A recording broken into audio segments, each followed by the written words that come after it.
تھی واجب الاحترام سامعین و حاضرین حضرات، اللہ تبارک و تعالی ارشاد فرما رہا ہے، اللہ کے سوا کہیں گے وہ تو گم ہو گئے ہم سے، بلکہ ہم تو کسی چیز کو پوجتے ہی نہ تھے اس سے پہلے۔ اسی طرح اللہ گمراہ کرتا ہے کافروں کو، یہ بدلہ ہے اس کا کہ تم خوشیاں منایا کرتے تھے زمین میں ناحق، اور بدلہ ہے اس کا جو تم اپنے فانی اموال و املاک پر اترایا کرتے تھے۔ اب داخل ہو جاؤ جہنم کے دروازوں میں، تم وہاں ہمیشہ رہنے والے ہو، بس یہ بہت برا ٹھکانہ ہے تکبر و غرور کرنے والوں کا۔ اے حبیب، آپ ان کی نازیبا حرکتوں پر صبر فرمائیے، اللہ کا وعدہ سچا ہے، سو ہم خواہ آپ کو دکھائیں اس عذاب کا کچھ حصہ جس کا ان سے ہم نے وعدہ کیا ہے،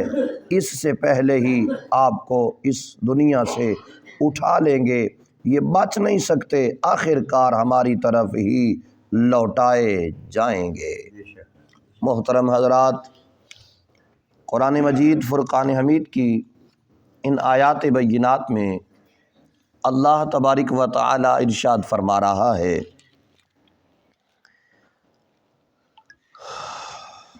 اس وقت ان کی پشیمانی کی انتہا ہو جائے گی، وہ کہیں گے آج تو وہ بہت بری طرح سے پھنس چکے ہیں، اور اللہ فرمائے گا وہ بت کہاں ہیں جن کو تم میرا شریک ٹھہرایا کرتے تھے، آج انہیں بلاؤ اور بلا کر ان سے اس مشکل اور پریشانی سے نجات پاؤ، انہیں کہو کہ وہ تمہیں یہاں سے نکالیں۔ لیکن کیا ہوگا کہ وہ کہیں گے، باصد حسرت کہیں گے کہ اے اللہ وہ تو کہیں گم ہو گئے، آج ان کا تو کوئی نام و نشان نہیں ہے۔ اور اللہ تبارک و تعالی فرمائے گا تم اس وقت اگر اپنے آپ کو سنوار لیتے تو پھر آج یہ دن تمہیں دیکھنا نصیب نہ ہوتا، چلو اب ہمیشہ ہمیشہ کے لیے جہنم میں، اور وہی تمہارا آخری ٹھکانہ ہے۔ اس کے بعد معن وہ مکر جائیں گے اور کہیں گے کہ ہم تو کسی غیر خدا کی پرستش کیا ہی نہیں کرتے تھے۔ ان کی گمراہی اور نور ہدایت سے محرومی کی پھر وجہ بیان کی جا رہی ہے۔ بڑی مخلصانہ کوششوں کے باوجود کفار اپنی روش کو ترک کرنے پر آمادہ نہ ہوتے تھے، اور اسلام کے خلاف ان کی سرگرمیاں تیز سے تیز تر ہوتی جاتی تھیں۔ مولا کریم اپنے حبیب مکرم کو صبر کی تلقین فرما رہا ہے، نیز بتایا جا رہا ہے کہ دین اسلام کی سربلندی اور مسلمانوں کی کامیابی کا جو وعدہ آپ کے ساتھ کیا گیا ہے وہ پورا ہو کر رہے گا۔ دنیا کی کوئی طاغوتی قوت اس وعدہ کو بدلنے میں کامیاب نہیں ہو سکتی۔ کفار اپنی آنکھوں سے دیکھ لیں گے کہ کس طرح ان کے بتوں کی خدائی کا تخت الٹ دیا گیا ہے، اور کس طرح دین محمدی کا پرچم اونچا، بہت اونچا، بلکہ بہت ہی زیادہ اونچا فضاؤں میں لہرا رہا ہے، اور اگر بعض کافر دین کے مکمل غلبہ کا نظارہ کرنے سے پہلے بھی مر جائیں تو بھی انہیں قیامت کے دن دکھایا جائے گا، اور جو کافر آپ کے اس دین کے غلبہ پانے کے بعد مریں گے انہیں دنیا میں دکھا دیا جائے گا کہ دین محمدی کو مالک نے کتنی عزتوں سے مالا مال فرمایا ہے۔ تو اللہ تبارک و تعالی ارشاد فرما رہا ہے کہ ان کو اپنی عمر بھر کی کوششوں کی ناکامی کا صدمہ دیکھنا جنہیں دنیا میں نصیب نہ ہوگا، انہیں قیامت کے دن دکھایا جائے گا، اور آخر کار انہیں لوٹ کر ہمارے پاس ہی آنا ہے، وہاں ان کا کچمبر نکل جائے گا۔ علامہ ابو الحیان فرماتے ہیں کہ یہ صبر کی تلقین حضور علیہ السلام کو صرف اطمینان کے لیے ہے، وگرنہ میرے آقا تو صبر کا پہلے ہی پہاڑ ہیں، اور اتنا صبر کائنات میں اور کوئی نہیں کر سکتا جتنا صبر میرے آقا کریم علیہ السلام نے کیا، یا پھر حضور کے صحابہ نے کیا،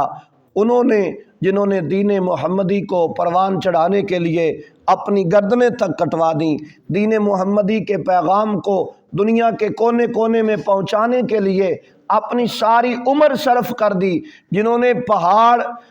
صبر کا پہاڑ بن کر بتا دیا کہ صبر اس چیز کا نام ہے۔ بحمدہ تعالی کلام الہی سے آج یہ ہمارے لیے ایک اور مزید سبق ہمیں حاصل ہوا، وہ یہ سبق ہے کہ کوئی کچھ بھی کہتا رہے، ہم نے ادھر ادھر کی باتیں نہیں سننی، ہم نے دین محمدی کا پیغام جو ہے وہ پوری ایمانداری کے ساتھ دینا ہے، چاہے بدلے میں آپ کو کوئی کافر کہتا رہے، آپ کو کوئی منافق کہتا رہے، آپ کے متعلق کوئی کچھ بھی کہتا رہے، یاد رکھیے اگر رب نے عزت دینی ہے تو وہ دے کر رہے گا۔ وہ ادھر ادھر کی باتوں میں آ کر وہ عزت گھٹا نہیں دیتا، بلکہ یہاں پر ایک مجھے پیر سیال لجپال رحمۃ اللہ تعالی علیہ آپ کی بات یاد آ گئی۔ حضور پیر سید میر علی شاہ صاحب رحمۃ اللہ تعالی علیہ آپ سیال شریف چونکہ آستانہ ہے آپ کا، بیت ہیں آپ، تو آپ ادھر تشریف فرما تھے، غالباً طالب علمی کا دور تھا، تو ایک دن پیر سید میر علی شاہ صاحب رحمۃ اللہ تعالی علیہ اپنے شیخ طریقت کی خدمت میں عرض کرتے ہیں، حضور دعا فرمائیں، میرے ساتھ حسد کرنے والے لوگ بہت سارے ہیں، دعا فرمائیں ان کی تعداد کم ہو جائے۔ تو پیر سیال لجپال رحمۃ اللہ تعالی علیہ آپ نے ہاتھ اٹھایا اور دعا کی، یا اللہ اس سے حسد کرنے والوں کی تعداد کو مزید بڑھا دے۔ یہ بات بڑی قابل غور ہے۔ آپ فرمانے لگے یا اللہ، عرض کی یا اللہ اس کے ساتھ حسد کرنے والوں کی تعداد کو اور زیادہ بڑھا دے، دعا مانگ دی۔ تو سرکار کی خدمت میں عرض کی، حضور میں نے تو عرض کیا ہے کہ آپ دعا فرمائیں کہ میرے ساتھ یہ حسد کرنے والوں کی تعداد کم ہو، آپ نے بڑھانے کی دعا کر دی ہے۔ تو آپ نے فرمایا مہر علی آپ کو نہیں پتا، حسد اسی سے کیا جاتا ہے جس کے اندر کچھ ہوتا ہے، جس میں ہو کچھ نہ اس سے کیا حسد کرنا۔ تو اسی طرح نبی پاک علیہ الصلوۃ والسلام سے جو حسد کیا گیا وہ اسی وجہ سے کیا گیا تھا، لیکن اللہ فرما رہے ہیں محبوب آپ صبر کریں، یہ جتنا بھی حسد کریں گے آپ کا دین اتنا ہی زیادہ اوپر آئے گا۔ اور یاد رکھیے اگر آپ کے ساتھ کوئی حسد کر رہا ہے آپ اس سے الجھے نہیں، بس اسے سلام کر دیں، قالوا سلاما کہہ کر آپ نکل جائیں وہاں سے، اللہ آپ کو عزت دے گا، اللہ آپ کو مقام دے گا، اللہ آپ کو شان دے گا، اور وہ کبھی بھی کسی کی عزت کو نہیں گھٹاتا۔ جب بھی عزت ملتی ہے تو میرے رب کی طرف سے ملتی ہے، اور رب جس کو عزت دینا چاہے ساری دنیا بھی اگر زور لگا لے تو بھی اس کی عزت میں کوئی فرق نہیں آتا۔ اللہ تبارک و تعالی اپنے محبوب کے صدقے ہم سب کو صحیح معنوں میں حضور نبی پاک علیہ الصلوۃ والسلام کی غلامی نصیب فرمائے۔ تو